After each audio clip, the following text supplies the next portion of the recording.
so I'm going to do my best to keep everyone awake. My name is Jennifer Luebke. My Can I Talk today is on my Ikigai. How many of you know what Ikigai is? Yes, I've talked with many of you know. So Iki means life, and Gai is worth. What is your life worth? What is the meaning of your life? And this is something that I have struggled to find. When I was younger, my parents said to me as a first generation in the United States, Filipina, they said, Jennifer, you have two choices for college.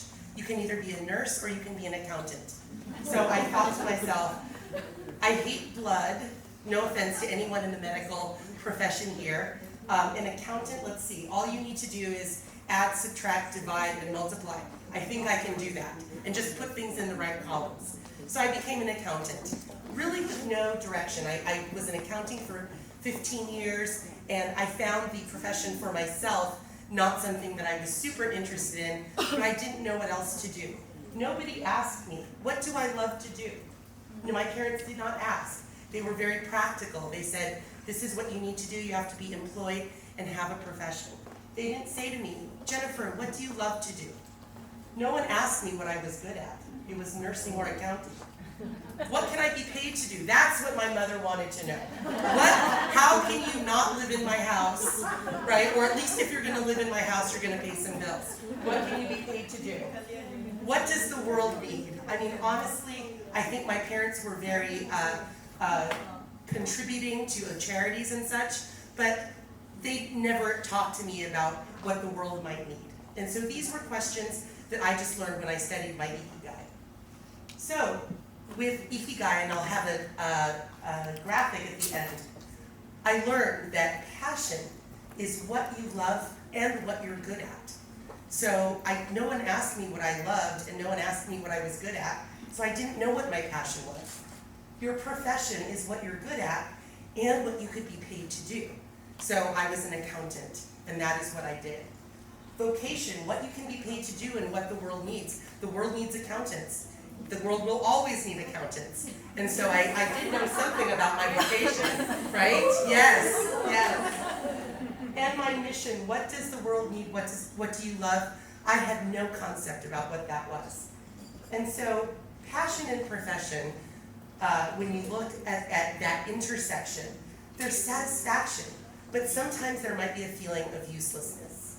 When you put your profession and vocation together, you might be comfortable, but sometimes people experience a feeling of emptiness. Vocation and mission, it excites you because you're going after what you think you want to do in life. But sometimes there's a sense of uncertainty. And if you're in the mission, passion business, fullness of what you want to do with your life, which I had no idea, but there was no wealth, which is what my mother wanted to make sure that there was some wealth involved. So this is Ikigai, and this is exactly what we talked about. What do you love? What are you good at? What can you be paid for? And what does the world need? So in my more mature life, what do I love? I love being Antonio's mom. I'm the mom to a 23-year-old college student who has an intellectual disability. When he was diagnosed when he was 23, the doctors said to me, be prepared, because he's never going to live a normal life. He's never going to live apart from you. He will never go to college. He is a senior in the Excel program at Georgia Tech. He lives 2,200 miles away from me in California. I live in California. He lives in Atlanta. What am I good at? Well, I'm good at challenging the status quo. I didn't do such a great job when I was younger with my mom and my parents, but I love challenging the status quo. When I look at what I can do in a particular company, wherever I walk in, I love saying, what can be better? What can we do differently? What can I be paid to do? Well, there's accounting. If ever, I don't have any money, I can always go back to accounting and do that. But after my accounting career, I explored a little bit, and I became the Associate Dean at the University of San Francisco in the School of Management. And then I did a lot of change management consulting projects, still a little bit aimless, wondering what I could do, even though I had worked for global companies and had installed ERP systems and had done a bunch of change management. Just still a little bit floating around out there. What does the world need? So, because I was so interested in my son and the world that he was being brought in, we have an ableist world. This world was made by people who walk, who see, who hear, who talk, who think in typical ways. But the normalization of people with disabilities and people who have neurodivergence is not there. And 1 in 7 people have autism. According to the CDC, 26% of people in the United States have a disability.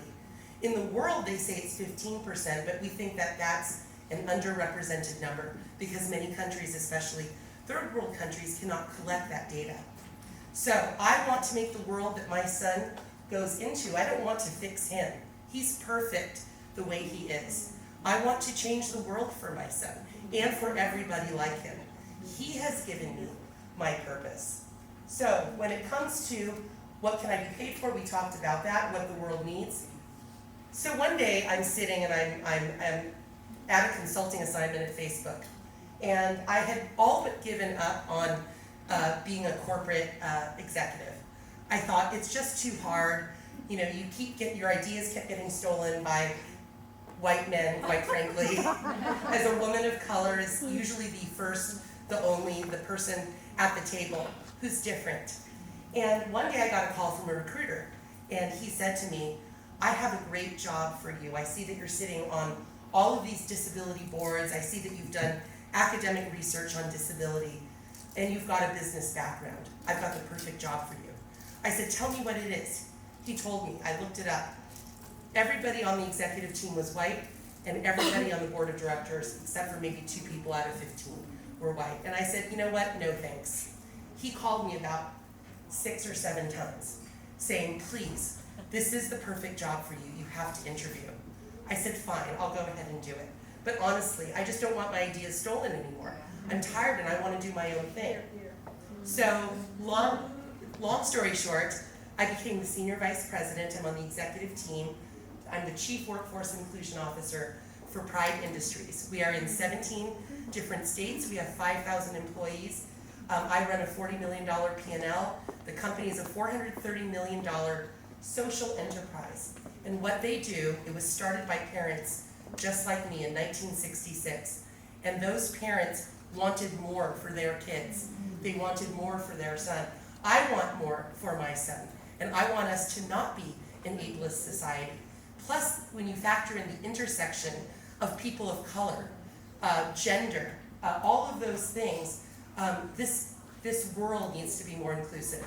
So sometimes I think we try to find what is our ikigai, what is our life worth. And sometimes your ikigai finds you. And so I'm here to say that I'm in a position now where I have influence. We work with people with disabilities. I have influence in the policy areas. And I'm really just very grateful that that recruiter called me and pursued me and said, we want you. That has never happened in my life. And so I wanted to also just mention that sometimes in life, when you do all the right things, I got my business experience, I served on the boards, and I did it without really knowing what the aim was. I did it because I just wanted to be the best at what I was doing, and I wanted to serve my son. Sometimes the ikigai finds you. Thank you for listening.